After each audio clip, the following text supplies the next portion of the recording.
Assalamualaikum warahmatullahi wabarakatuh. Salam Pramuka. Halo kakak-kakak, apa kabarnya hari ini? Semoga sehat selalu ya. Ketemu lagi nih sama Kak Omi. Nah, kali ini kakak akan sharing session tentang penyakit. Wah, seru nih kayaknya ya. Nah, sekarang kakak akan sharing tentang penyakit infeksi, penyakit degeneratif, dan perilaku tidak sehat yang menimbulkan penyakit. Wah, luar biasa nih bahasan kita kali ini. Yuk, kita sharing bareng-bareng ya.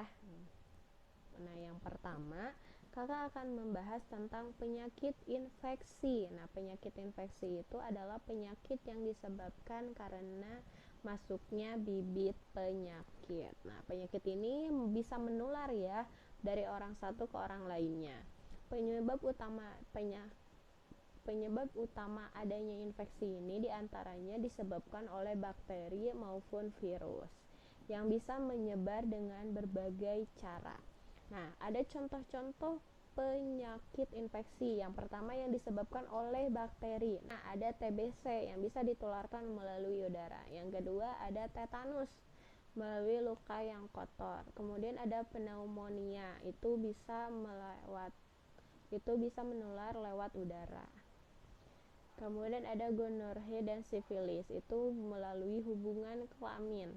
Nah, kemudian ada sakit telinga, itu dengan selesma atau masuk angin dan pilek. Nah, kemudian ada penyakit infeksi yang disebabkan oleh virus. Nah, contohnya itu ada selesma, influenza, campak, gondok. Nah, keempat penyakit ini ditularkan melalui udara, batuk ataupun lalat. Nah, kemudian ada rabies, itu melalui gigitan binatang. Nah, ada juga penyakit kulit, itu melalui sentuhan. Nah, kemudian ada juga nih penyakit yang disebabkan oleh jamur. Contohnya itu ada kurap, kutu air, dan gatal pada lipatan paha. Nah, ini bisa ditularkan melalui sentuhan fisik atau dari pakaian yang dipakai secara bergantian.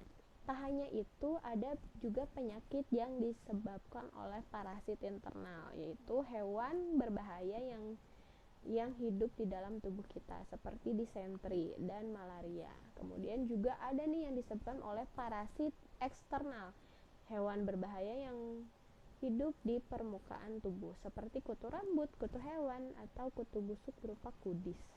Nah, tadi kan ada contoh-contohnya ya, contoh-contoh penyakit infeksi. Nah, kakak akan kasih tips gimana sih caranya untuk mencegah biar diri kita tidak terkena penyakit infeksi. Nah, yang pertama tentu kita harus rajin cuci tangan. Dan yang kedua, rajinlah membersihkan dan mensterilkan lantai dan permukaan. Nah, terutama di area dapur dan kamar mandi. Hayo, siapa yang belum nyikat kamar mandi? Nah, yang ketiga, jauhi penderita penyakit yang dapat menular melalui kontak. Contohnya seperti flu atau cacar air. Nah, 4.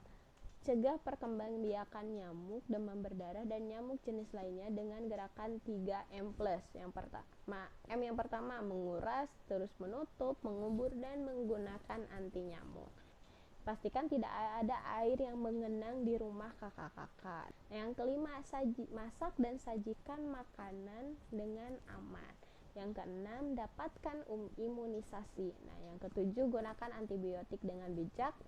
Yang kedelapan, ini paling penting, jaga kebersihan dan kesehatan. Nah, yang kesembilan, hindari kontak dengan binatang liar yang memungkinkan membawa penyakit berbahaya.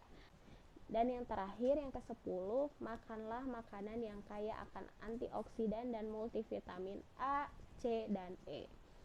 Nah, yang kedua, kita akan membahas tentang penyakit degeneratif. Penyakit degeneratif itu adalah suatu penyakit yang muncul akibat proses kemunduran fungsi sel tubuh, yaitu dari keadaan normal menjadi lebih buruk. Nah, sedikitnya ada 50 jenis penyakit yang masuk ke penyakit degeneratif. Nah, ternyata banyak banget ya. Contohnya apa sih, Kak? Nah, beberapa penyakit ini diantaranya ada diabetes mellitus, stroke, jantung koroner, kardiovaskular, obesitas, hipertensi, penyakit jantung, asam urat, dan masih banyak lagi. Kak, kira-kira apa sih penyebab terjadinya penyakit degeneratif ini? Nah, penyakit degeneratif ini dapat terjadi karena adanya proses penuaan, biasanya terjadi pada saat usia kita bertambah. Namun saat ini penyakit degeneratif ini juga bisa menyerang usia muda. Nah, kira-kira kenapa ya kok usia muda tapi udah bisa terkena penyakit degeneratif? Nah, di Indonesia penyakit degeneratif saat ini banyak terjadi di kalangan muda, bahkan di perkotaan. Nah, penyebab utamanya adalah perubahan gaya hidup akibat urbanisasi dan modernisasi. Nah, perubahan gaya hidup ini dapat kita lihat secara jelas antara lain dengan munculnya tempat-tempat makan junk food di hampir seluruh sudut kota dan kesempatan olahraga yang sering ditinggalkan. Hayo, siapa yang hari ini belum olahraga dan udah makan junk food banyak? Nah, selanjutnya kita akan bahas tentang perilaku yang bisa menyebabkan penyakit. Nah, apa saja sih, Kak? Nah, yang pertama, stres berlebihan. Kalau stres saja sudah bisa menimbulkan penyakit, apalagi ketika stres itu udah berlebihan. Wah, kira-kira bakal apa sih yang terjadi ketika kakak mengalami stres berlebihan? Nah, paling ringan itu kakak akan mengalami gangguan kecemasan, gangguan tidur, atau gangguan konsentrasi. Dan parahnya, kakak akan mengalami resiko penyakit jantung. Yang kedua, minuman beralkohol. Yang ketiga, kurang gerak atau istilah zaman sekarang itu mager. Jadi kurang-kurangi ya kalau misalkan kakak-kakak sudah males gerak nih. Wah, apalagi kalau udah sering banget itu jauh-jauhi deh gitu. Kemudian yang keempat, makanan berlemak. Nah, lemak yang kakak konsumsi secara berlebihan itu akan memacu kolesterol tinggi dan merangsang penyakit jantung. Kemudian yang kelima itu merokok. Dan yang keenam, menghirup udara polusi. Yang ketujuh, terlalu sering kena sinar matahari. Kalau kakak berpikir terlalu sering kena sinar matahari itu sehat, namun jika hal itu berlebihan ternyata dapat memicu hal tidak baik juga, seperti resiko kanker kulit juga kerutan. Dan yang kedelapan, ada kurang tidur. Nah, ketika kakak kurang tidur, itu ada beberapa fungsi organ tubuh yang terganggu, seperti salah satunya adalah fungsi hati. Ketika kakak mengalami kurang tidur, itu juga bisa menyebabkan obesitas atau bahkan diabetes gitu. Nah, kemudian yang kesembilan ada kelebihan berat badan. Nah, kelebihan berat badan dapat memicu kemungkinan terjadinya serangan jantung, diabetes, bahkan kanker. Dan yang terakhir, mengonsumsi gula berlebih. Ketika kakak mengonsumsi gula secara berlebihan, itu dapat menaikkan berat badan dan memungkinkan terjadinya serangan jantung. Nah, jadi itu adalah contoh-contoh perilaku tidak sehat yang ternyata bisa menyebabkan penyakit. Tadi kan kakak udah bahas penyakit infeksi, penyakit degeneratif, dan perilaku tidak sehat yang menyebabkan penyakit. Nah, tak hanya itu, kakak akan berbagi tentang PPGD. PPGD atau pertolongan pertama gawat darurat adalah rangkaian usaha pertama yang dapat dilakukan pada kondisi gawat darurat untuk menyelamatkan pasien dari kematian. Nah, siapa saja sih yang dapat melakukan PPGD? First responder atau penolong pertama adalah masyarakat awam yang sudah dibekali pengetahuan teori dan praktik untuk merespon dan melakukan pertolongan pertama di lokasi kejadian. Nah, lalu Kak, mengapa sih masyarakat umum harus melakukan PPGD dan tahu bagaimana caranya PPGD?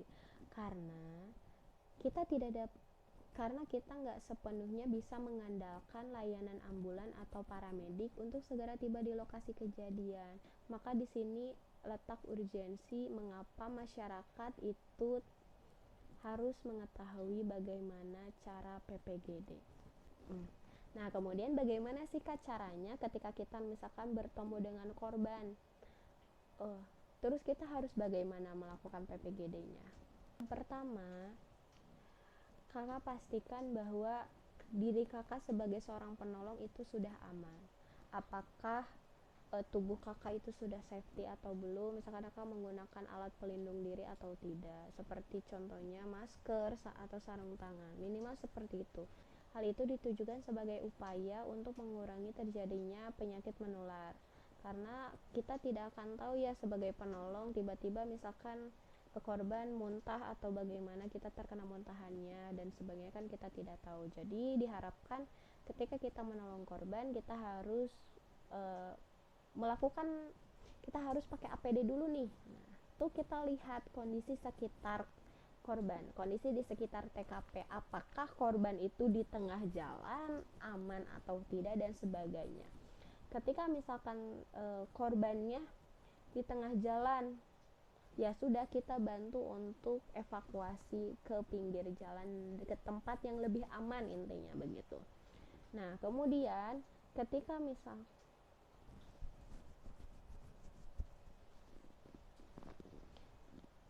nah yang pertama langkah yang pertama, pastikan bahwa diri kakak itu sudah aman dan kakak siap untuk melakukan pertolongan pertama.